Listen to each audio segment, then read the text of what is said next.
Hey bitches, welcome back to my channel. I'm sitting here for the 5th time with the love of my life, Dustin Dopamine. How are you? I'm aggravated. You're aggravated? Yes, I am. Is it because of Gabbie Hanna? Partially. Well, let me give you guys a little bit of background information. Not that you care, but we filmed this video yesterday. Yes. I was a little stoned and I was trying to edit my video, and in the midst of cleaning up my desktop, I actually deleted the file. We had a video that was recorded and was going to be uploaded yesterday before all this stuff broke loose with Trisha and them going off on Gabbie today. But you know, this video, that's a whole different video. This video is going to be yesterday's video, and then we're going to discuss more that has to do with Trisha and Gabbie. On another video. Because this one's just going to be about Gabbie and what she had to say about Trisha, because there's this whole article that has been written by BuzzFeed. Now, you guys know on my channel, I do not care for BuzzFeed at all. Nobody in my likes opinion, BuzzFeed. BuzzFeed has an agenda and they are just trying to get certain things done and start little things on the internet. It's just very annoying. I hate BuzzFeed. So BuzzFeed sat down with Gabbie Hanna. You know, Gabbie has been talked about by everyone because she has literally just been a huge asshole. I would like to use another word that starts with a C to call her, but I'd probably be demonetized. But she has dragged everyone across social media, gone after everyone, gone after people's SA because she had this cover song with Alanis Morissette. And apparently in all of this, she did an article with BuzzFeed to try to save herself. At least in her mind, she probably thought she was saving herself some, but she put a lot of blame onto Trisha for her career failing and falling. And there's mentions that Gabbie says that she's lost up to $10 million in this BuzzFeed article because of what has happened and came out of this whole situation with Trisha.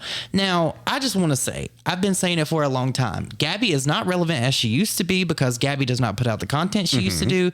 And now her attitude is just literal shit. If you wanted to watch a train wreck, Gabbie is your go-to. I agree. So this article was titled, "Why is everyone so mad at Gabbie Hanna?" I mean, you could literally just Google and figure that out. We didn't need a BuzzFeed article.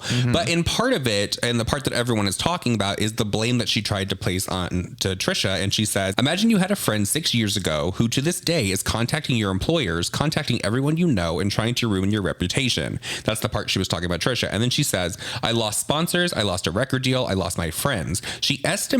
Hannah estimates that she lost between 2019 and 2020 between $5 to $10 million in revenue between AdSense, sponsorships, and a record label contract with a company that she declined to name. I'm gonna call bullshit on that because I was very stoned the other night and I started looking up people's net worths because it's just something I do. I find it interesting to see what these celebrities are worth. Yes. Jeffree Star is worth $200 million. That blew my mind. But Trisha, for the longest time, was worth $4 million. But Trisha has really stepped it up with this OnlyFans. Trisha has worked really hard, and now Trisha is worth $10 million.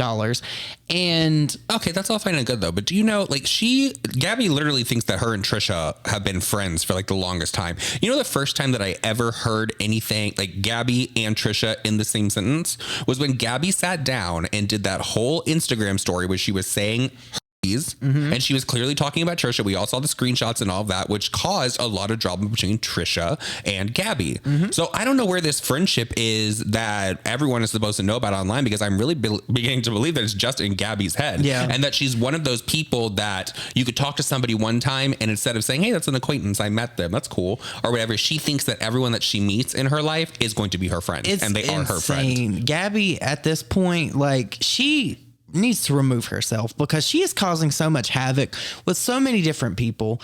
Gabbie has done all this trolling because it's self-admitted trolling at this point. She's had people worried about her. She's been out driving around while she's smoking marijuana, high, all of this. Like, Gabbie, she needs to stop. She, in my opinion, and I'm gonna say this, whenever she's out there driving, and it's a fact, why am I even like trying to like sugarcoat around this? She's a danger to society. 100%. When you go in a car and you are under the influence of anything and you are driving, you are a danger to society. And if anybody is out there doing that, you need to get pulled over, and I hope they give you a huge ass ticket and take your ass to jail. You should never be driving under the influence of anything. Gabbie has always been problematic, like back from Vine days. And then when she moved over to YouTube, Gabbie did these videos about like people in her school that passed away. And then she did, what was it? She did another video that pissed a lot of people off. Oh, the Kenza Cosmetics thing. The Kenza Cosmetics thing is really what set it off for a lot of people, that really made them change their mind about Gabbie, because she basically admitted to shitting on her subscribers and loyal fans. And now she has people paying her $500 a month in her Patreon to talk to them. And you know what? Another thing from this article, it's titled, "Why is everyone so mad at Gabbie Hanna?" And they're wondering why an apology isn't good enough to just get Gabbie Hanna back in everyone's good graces, as with other influencers out here. I can't name an influencer off the top of my head that has gone after someone's essay. I can't think of a lot of things that influencers have done. No. Let's break this down just a little bit. How many people have apologized, and how many people did it take time? An apology does not wipe away the stuff that you do. That's words. Actions speak louder than words. It takes time. It's not like a dry erase board where you can put something on there that's shitty and then erase it and act like it never happened. You can't hide your hands when you've thrown a stone.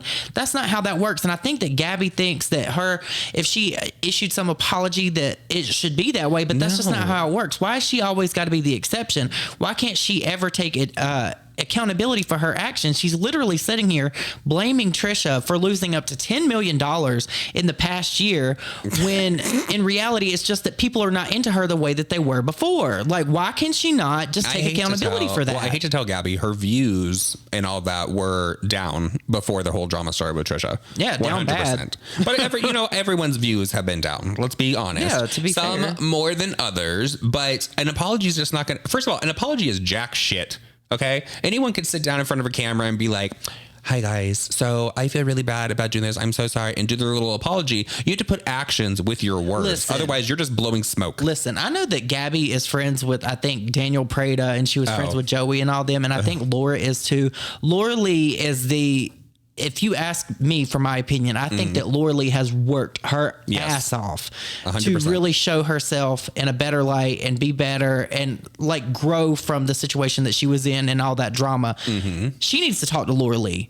Seriously, hands down, if Gabbie wants to like reconcile and fix all this bullshit that she's caused for so many different people, have a chat with Laura Lee, sit down and talk to her and ask her what she's done, because Laura Lee is like blossoming now. People love her new content. People are into her, and it took her a long time. It was not an overnight thing. That took years. But no one's going to care by the time that Gabbie comes around. Like, you know what? And honestly, Gabbie's not going to, because Gabbie does not care. Yeah. Gabbie is about Gabbie, and Gabbie wants to get herself to the finish line no matter what. And she will step, she will hurt, she will do anything to get her way there. And that's exactly what it is. That's why she's going after Trisha once again. Truly, I do honestly believe, and this is my opinion, I could be totally wrong, but I do believe that she is a narcissist. She can never admit fault. She can never admit she's wrong. She cannot admit and take any accountability for what she has done that has got her to the position that she is in. Here's what I believe 100%. I think that she's going to keep poking at Trisha. Poke, because, I'm not being talked about on Frenemies. Let me keep going. Let me get more outlandish. I think this is going to go on until she causes Trisha to blow up and gets talked about, hopefully, on Frenemies. She is triggering Trisha. She is trying her best to poke and prod at Trisha until she gets a reaction. And you know what? She likes to call people narcissistic abusers. What she is doing to Trisha is narcissistic abuse 150%. And you're for Gabbie. And if you're a Gabbie stan in the comments and you're sitting here and you're pissed off, good, because you should be, because your idol is a piece of shit. She is. And with that said, everyone, that's it for this video. Thank you guys for tuning in. We love you guys. And we'll have a new video up covering everything about the Trisha drama. Oh, there's so much that came out today. Bye, guys. Bye.